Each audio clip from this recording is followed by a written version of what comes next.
Bog people, ljudi Bog. Evo, nalazimo se u Čakovcu, u mojem rodnom mjestu. Naravno, kao i većina nas, studirao sam.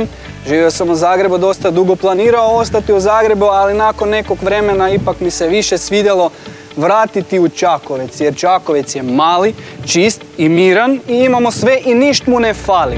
Pa pogledamo mi ovaj lijep gradić, čistoću njegovu i prekrasan stari grad Zrinskih, od čega je sve i počelo.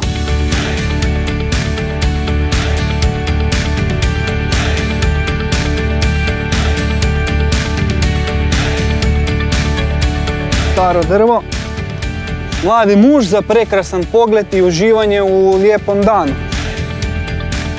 Čim sam spazio reklamu za Husqvarnu da se dijeli automower, to sam znao da ću dobiti, da moram imati i da ću napraviti sve da to dobim. Naravno, time sam htio pomoći svojoj dragi koja je uvijek morala raditi taj zadatak košnje. Nije da je to njoj teško padalo, ali meni je bilo to isto teško gledati. Navlačiti se sa onom starom koslicom, ako se sjećate iz filmića kada smo snimali, ono stvarno više nije bilo za koristiti. Prvih 2 tjedna djeca su skakala po ogradi, pitajući kaj je ovo na dvorištu, kaj je to tu na gruntu, kaj se to šeće, kaj je to za čudnu stvar. Bili smo baš prava atrakcija u selu. Ja sam prezadovoljan, stvarno ne znam kako da uopće izrazim svoje zadovoljstvo i kako da prenesem ljudima to što sam ja doživio s ovom koslicom. A to je jednostavno, sjediš, gledaš, ona radi i trava je non stop prekrasna, lijepa, zelena, istih dimenzija, nit se ne čuje, ne smeta ni tuđim životinjama, ni našim, znači susjedove životinje, susjedove mačke, kokoši, piceke, sve kaj je tu skakalo po dvoru.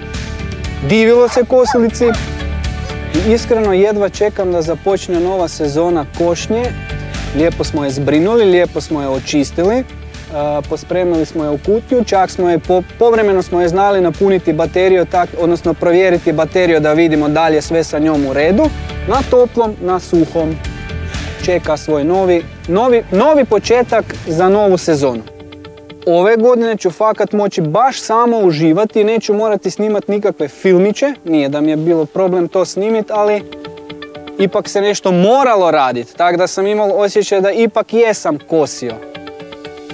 I sad samo još da vam ispričam zbog čega je naš automower dobio ime Zlata. Moja draga je jednostavno rekla, ova koslica se više neće zvati automower, ni Husqvarna, ni ništa slično tome, ona će se zvati Zlata jer je stvarno zlata vrijedna.